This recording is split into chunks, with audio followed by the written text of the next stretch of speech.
दोस्तों नमस्कार। Perfect picture के मेरे चैनल में आपका स्वागत है। शख्सियत के कार्यक्रम में इस बार बहुत ही पहुंचे हुए फोटोग्राफर को आपके सामने ला रहा हूं। उनसे हम कुछ सीखेंगे, उनसे हम कुछ समझेंगे ताकि हमारा काम भी अच्छा और प्रभावी बन सके। फोटोग्राफर हैं अनिल रिसाल सिंह।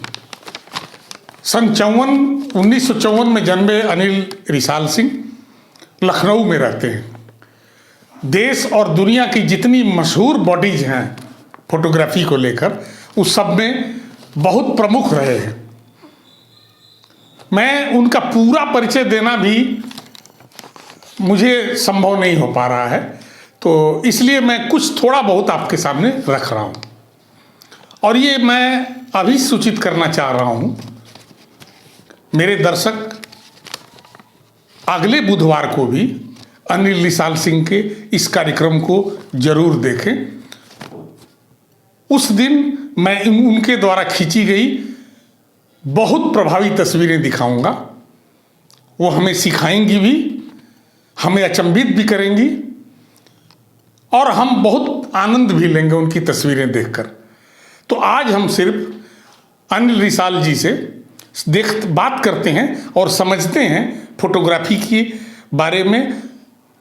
थोड़ा ये भी समझते हैं, थोड़ा ये भी समझते हैं कि हमें और तरक्की करने के लिए किन रास्तों पर चलने की ज़रूरत है। थोड़ा और परिचय दे दूं उनका। अनिल रिसाल सिंह देश दुनिया की सारी मशहूर बॉडीज में रहे हैं। पूर्व अध्यक्ष हैं 2013 से 16 तक फेडरेशन ऑफ इंडियन फोटोग्राफी। वो हमारे देश की एक प्रीमियर संस्था है जो पिछले तकरीबन 70 वर्षों से फोटोग्राफी के क्षेत्र में सक्रिय है। फॉरेन ग्रांट की बात करें तो चार्ल्स वेलेस प्रोफेशनल ग्रांट इन्हें मिला है यूनाइटेड किंगडम से, और इसलिए मिला कि वहाँ उस यूनाइटेड किंगडम में विभिन्न म्यूजियमों में जाकर के स्टडी करें। फोटोग्राफी में राष्ट्रीय पुरस्कार भारत सरकार ने दिया उन्हें। यूनेस्को ने 2009 में उन्हें पुरस्कृत किया। Nikon BP photographer of the year रहे।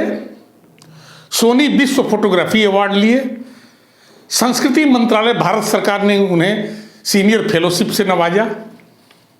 निकॉन ने 2019 इन्फ्लुएंसर के रूप में 2019 में उनको अपने साथ जोड़ा ताकि वो गाइड कर सके, इन्फ्लुएंस कर सकें कैमरे के को लेकर के। तो दोस्तों चलिए पहले हम सुनते हैं अनिल रिसाल सिंह को।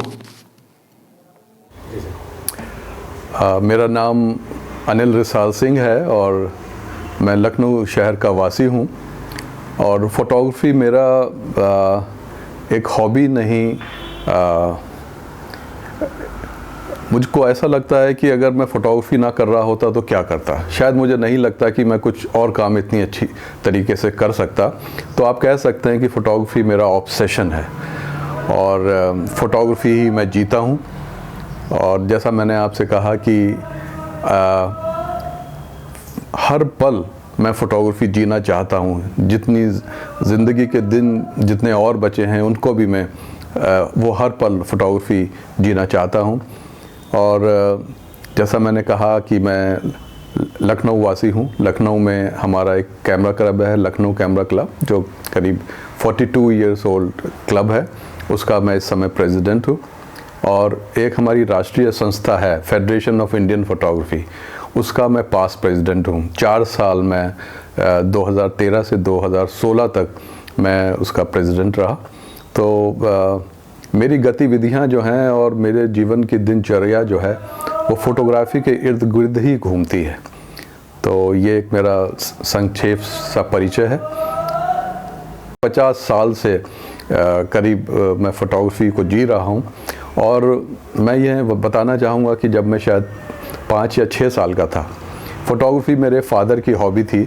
वो एक एमेच्योर फोटोग्राफर थे और उनको जब मैं कैमरे को ऑपरेट करते देखता था, हम लोग जब कभी कहीं घूमने जाते थे तो वो फ़ोटोग्राफी किया करते थे। तो वो जो चीज़ होती थी, मैं नहीं जानता था उसको कैमरा कहते हैं और वो किस चीज़ के उपयोग में आता है, लेकिन उसके प्रति मेरा जो एक अट्रैक्शन है, जो लगाव है, वो 5-6 साल का बच्चा, और जिस उम्र में, जिस काल में हम लोग 5-6 साल के थे, उस समय बच्चे को कितनी जानकारी हुआ करती थी, लेकिन वो अट्रैक्शन जो था उसके प्रति, वो 5-6 साल की उम्र से मेरा कैमरे के प्रति अट्रैक्शन था। और मैं ये कह सकता हूँ कि फ़ोटोग्राफी का जो गुण है मुझे अपने पिता से विरासत में मिला है। मेरे खून में, मेरे जीन्स में फ़ोटोग्राफी पाई जाती है, और ये समय के साथ साथ ये जो लगाव था फ़ोटोग्राफी के प्रति, ये बढ़ता गया और मैं ये तो नहीं कहूँगा कि चरम सीमा पे पहुँच गया, क्योंकि शायद चरम सीमा अभी आनी बाकी है। मैं जब क्रिश्चियन कॉलेज में ग्रेजुएशन कर रहा था, बीएससी कर रहा था, तो वहाँ पे हम लोगों ने, हमारे स्टूडेंट्स की एक एसोसिएशन हुआ करती थी, अप्लाइड साइंस एसोसिएशन। उसमें हम लोगों ने एक फ़ोटोग्राफी क्लब शुरू किया, जिसका मुझको सेक्रेटरी बनाया गया, और हम लोगों ने डार्क रूम फैसिलिटी भी वहाँ स्टूडेंट्स के लिए शुरू की। केमिकल्स और एनलार्जर और बाकी फैसिलिटी, हम डार्क रूम की सारी फैसिलिटी स्टूडेंट्स को देते थे, लेकिन उनको अपना फ़ोटोग्राफिक पेपर लाना पड़ता था। तो कॉलेज लेवल पे ये जो फ़ोटोग्राफी क्लब शुरू किया, इससे भी मुझको बहुत ज़्यादा प्रोत्साहन मिला, और मेरे जो फेलो स्टूडेंट्स थे कॉलेज में, उन्होंने भी फ़ोटोग्राफी काफ़ी कुछ सीखी। और हमने जब तक मैं बीएससी 2 साल था, 2 साल हमने लगातार स्टूडेंट्स के लिए स्टेट लेवल फ़ोटोग्राफी कॉन्टेस्ट किए। तो मैं हमेशा ये कहता हूँ कि इस तरीके की गतिविधियों से जब हम जुड़ते हैं, तो जो हमारी हॉबी होती है या जो ऑब्सेशन होता है, हमारी रुचि होती है, उसमें हमको लगातार उसमें वृद्धि होती जाती है, जानकारी बढ़ती जाती है। और जैसा मैंने कहा कि हमारे लखनऊ में लखनऊ कैमरा क्लब है, करीब 42 ईयर्स ओल्ड कैमरा बॉडी है। उसकी भी जो गतिविधियाँ थी, मैंने बहुत इनिशियल स्टेज में उसको ज्वाइन किया था, मैं फाउंडर मेंबर्स में से एक था। तो इस तरीके की संस्थाओं से जब हम जुड़ते हैं, तो उससे संबंधित गतिविधियां जो होती हैं, उससे संबंधित लोग जो होते हैं, हम जब एक जगह जमा होते हैं, बैठ के बात करते हैं, उससे बहुत प्रत्यक्ष और अप्रत्यक्ष रूप से बहुत फ़ायदे होते हैं। और मैंने अपने जीवन में ये फ़ायदे महसूस किए हैं। इसीलिए मैं हमेशा ये कहता हूँ, जो स्टूडेंट्स या एमेच्योर फ़ोटोग्राफर्स मेरे पास कुछ सलाह मांगने के लिए आते हैं, तो मैं हमेशा कहता हूँ कि ऐसी संस्थाओं से जुड़िए, तो आपको इस फ़ोटोग्राफी की तकनीक को और फ़ोटोग्राफी के आर्ट को समझने में बहुत ज़्यादा सहायता मिलेगी।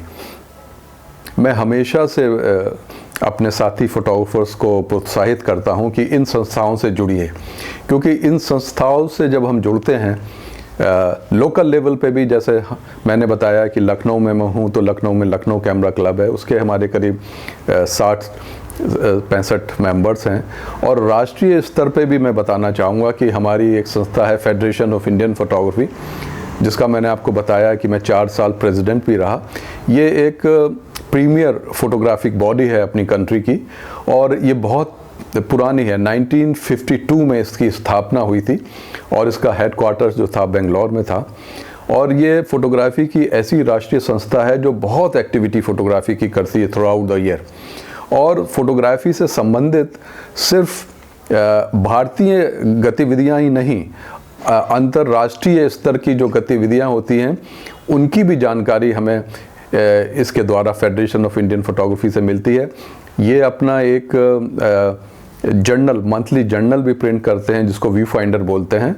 और इस तरीके की सारी जानकारियाँ उस व्यू फाइंडर FIP का जो जर्नल है उसमें मिलती हैं। और टाइम टू टाइम फ़ोटोग्राफी से रिलेटेड वर्कशॉप, जिसमें नेचर या वाइल्ड लाइफ की वर्कशॉप भी होती है, और हर एक जनरा की फ़ोटोग्राफी, लैंडस्केप की भी वर्कशॉप होती है, डेजर्ट स्टडीज़ भी होती हैं।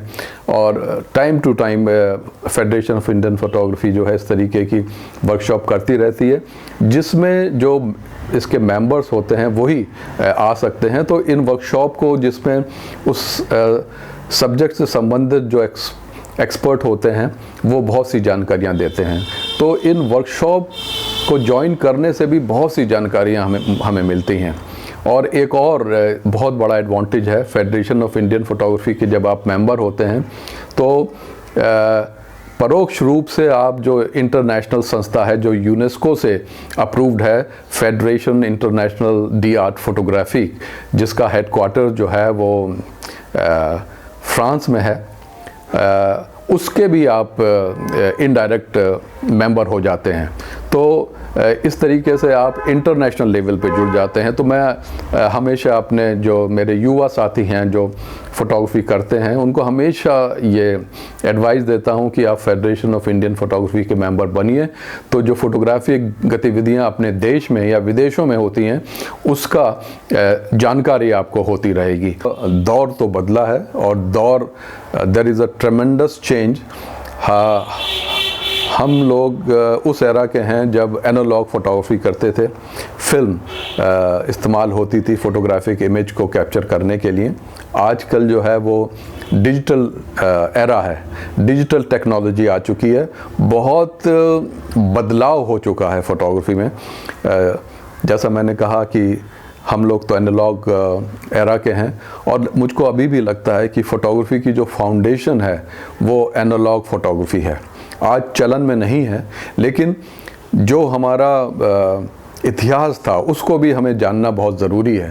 तो मैं अपने युवा साथियों से हमेशा ये कहता हूँ कि ठीक है, एनालॉग फ़ोटोग्राफी आज चलन में नहीं है, लेकिन उस फ़ोटोग्राफी के उस अध्याय के बारे में जो आज इतिहास हो गया है, जानकारी रखना हमारे लिए बहुत ज़रूरी है। क्योंकि नेव जो फाउंडेशन है फ़ोटोग्राफी की वो एनालॉग फ़ोटोग्राफी है। आज डिजिटल फ़ोटोग्राफी के आने से बहुत से बदलाव फ़ोटोग्राफी में हो गए हैं। बहुत से एडवांटेजेस भी हैं, बहुत से डिसएडवांटेजेस भी हैं। तो एडवांटेजेस तो ये हैं कि हम सबसे पहले इंस्टेंट इमेज जो हमने फ़ोटोग्राफ खींचा है उसको वहीं पे हम कैमरा की स्क्रीन पे देख सकते हैं कि कैसी हमारी पिक्चर आई है, जो पहले नहीं होता था। एनालॉग फ़ोटोग्राफी जब होती थी तो फिल्म को डेवलप किया जाता था, फिर उसका प्रिंट बनता था, तब हमारे सामने रिज़ल्ट आता था। तो ये जो टाइम गैप था ये ख़त्म हो गया है। दूसरा, ख़ास तौर से मैं मीडिया के फील्ड के संबंध में कहूँगा, आज दुनिया के किसी भी हिस्से में कोई भी घटना घट रही हो, फ़ोटोग्राफ़र वहाँ से फ़ोटोग्राफ खींच के इंस्टेंटली अपने मोबाइल फ़ोन से वो इमेज जो है डायरेक्ट प्रेस रूम में भेज सकता है।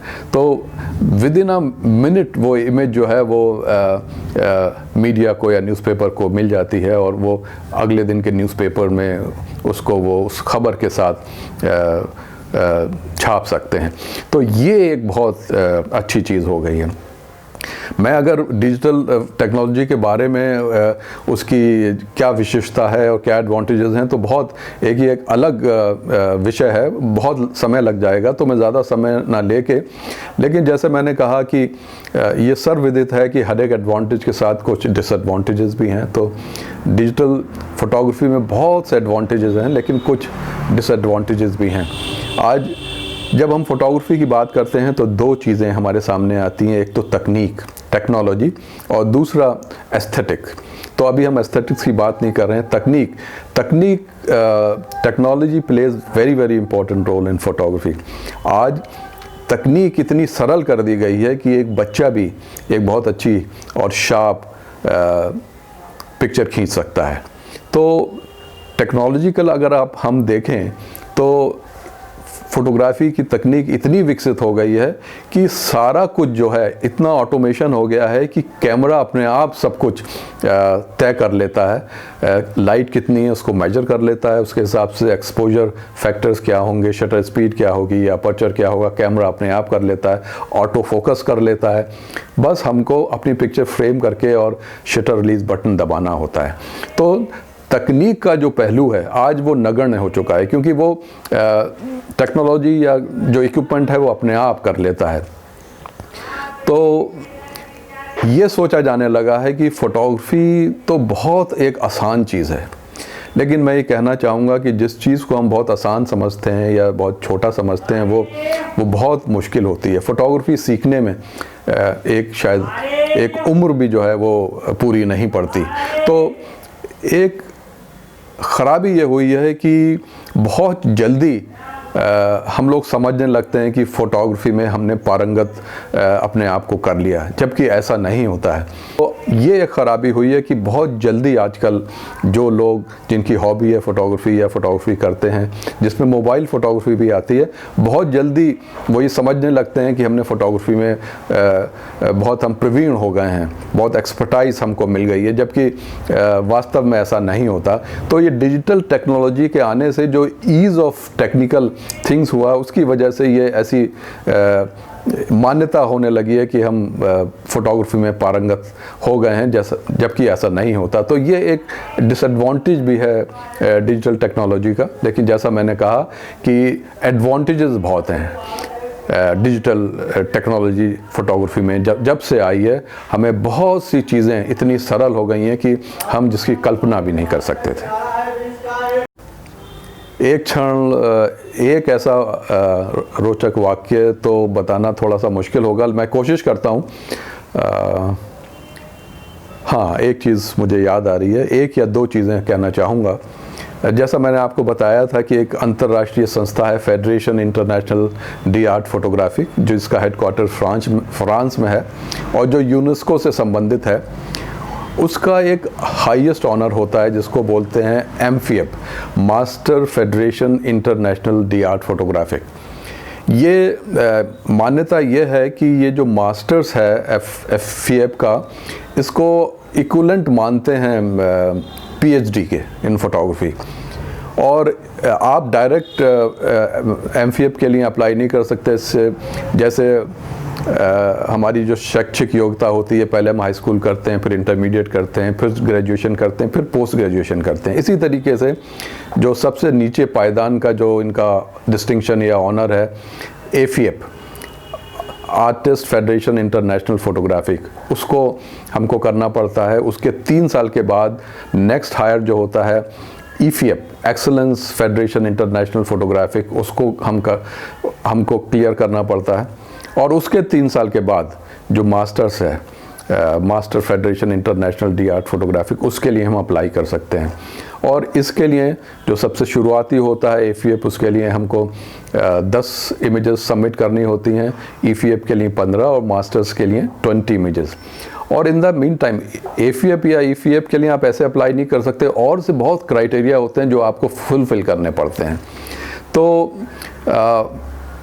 मैं ये सब ऑनर्स करने के बाद मैंने 2008 में मास्टर्स के लिए अप्लाई किया था। और जब आपको एक पोर्टफोलियो 20 इमेजेस का भेजना पड़ता है और एक लेटर ऑफ इंटेंट भेजना पड़ता है कि आप क्या कहना चाहते हैं इस फोटोग्राफिक इमेजेस से, जो आपका पोर्टफोलियो है 20 फोटोग्राफिक इमेजेस का। और मैंने उसके लिए अप्लाई किया था। और एक मेरी बहुत एक चाहत थी कि मैं ये ऑनर जो है वो मुझको मिल पाए। और करीब 3-4 महीने हो गए थे, और मुझको याद है कि मैं एक फोटोग्राफिक एग्जीबिशन की जजिंग करने के लिए मुंबई गया हुआ था। और वहाँ से उस समय मेरा बेटा बेंगलोर में था, पढ़ रहा था। तो मैंने सोचा कि वापस लखनऊ आने के बजाय मैं कुछ दिन अपने बेटे के साथ बेंगलोर में रहूं। और मैं मुंबई से बेंगलोर चला गया। और एक रात मैं जब अपने बेटे के साथ था, तो मैंने सोचा कि इस ऑनर के लिए अप्लाई किया है, मुझे काफ़ी समय हो गया है। और मैंने सोचा कि मैं एक ईमेल जो फीएफ के प्रेसिडेंट हैं और जिस ऑनर कमेटी के जो चेयरमैन थे, उनको एक ईमेल डालूं कि how much time you will take to announce the result.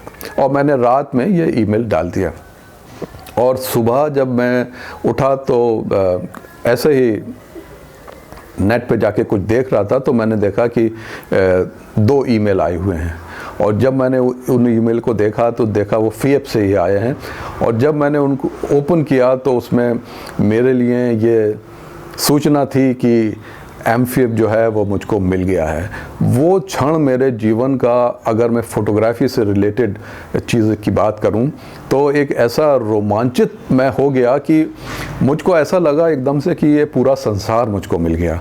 और उसी समय मैंने अपने घर पे फ़ोन किया अपनी मदर को और अपनी वाइफ को बताया कि मुझको ये ऑनर मिल गया है, जो और इसके संबंध में एक चीज़ और बताना चाहूँगा कि बहुत कम लोगों को ये ऑनर मिलता है। अब अगर हम भारतीय परिक्षेप में बात करें तो अभी तक सिर्फ 15 फ़ोटो आर्टिस्ट को ये master federation international de art photography मिला है, जिसमें से 7 जो हैं वो कर्नाटक के हैं और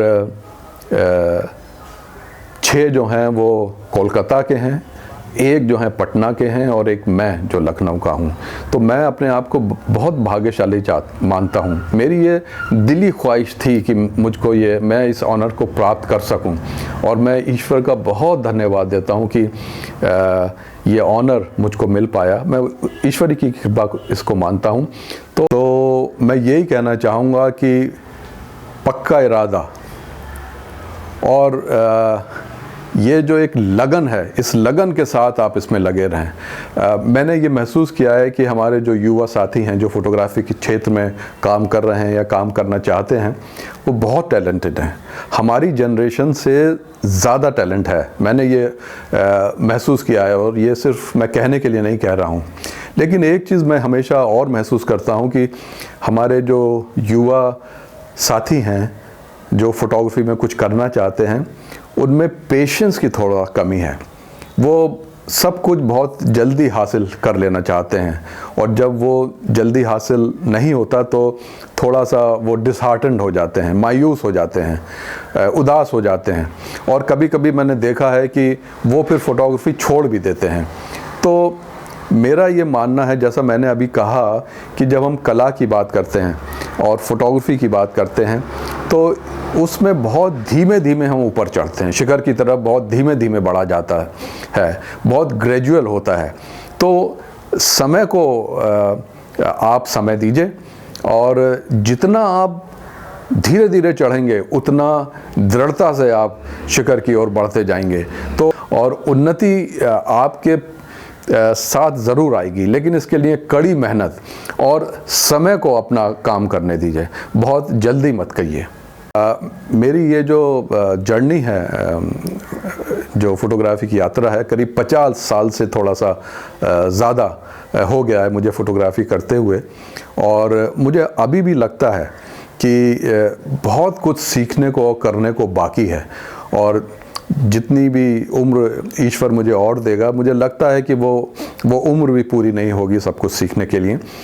तो फ़ोटोग्राफी की जब मैंने शुरुआत की तो सारे जनरा फ़ोटोग्राफी में करता था, जैसे लैंडस्केप फ़ोटोग्राफी करता था, पोर्ट्रेट करता था, स्टिल लाइफ करता था, स्ट्रीट फ़ोटोग्राफी करता था, नेचर एंड वाइल्ड लाइफ भी करता था।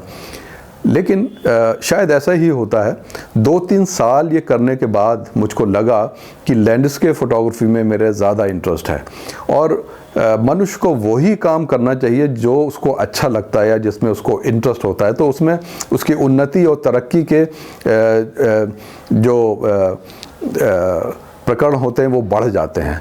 तो जब मुझको 2-3 साल फोटोग्राफी करने के बाद लगा कि मैं लैंडस्केप फ़ोटोग्राफी में मेरा ज़्यादा अच्छा है, मुझे ज़्यादा अच्छा लगता है करना, तो करीब 35 साल तक मैंने black and white landscape photography की और मुझे जो ग्रेट ब्रिटेन में रॉयल फोटोग्राफिक सोसाइटी जो है उसकी एसोसिएटशिप जो मुझको मिली वो मेरे black and white landscape photographs पे ही मिली।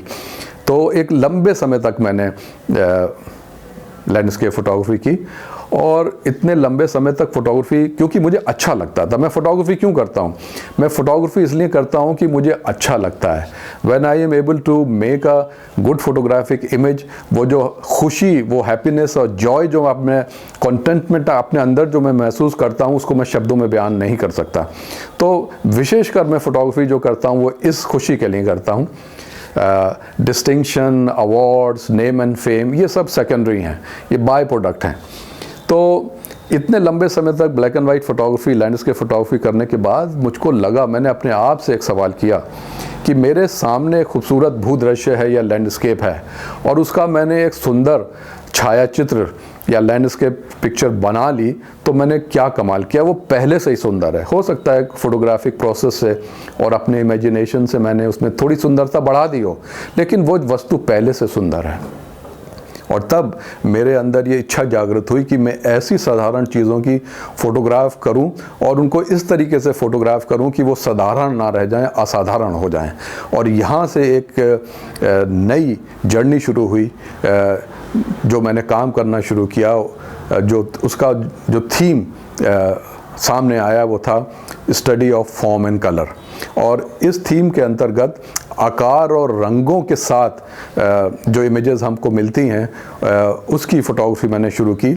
और जैसा मैंने कहा, साधारण चीज़ों की फ़ोटोग्राफी शुरू की। और मेरी कोशिश ये है कि उन साधारण चीज़ों के फ़ोटोग्राफी इस तरीके से किया जाए कि वो उसका जो फ़ोटोग्राफ बन के सामने आए वो थोड़ा सा असाधारण रूप लेके आए।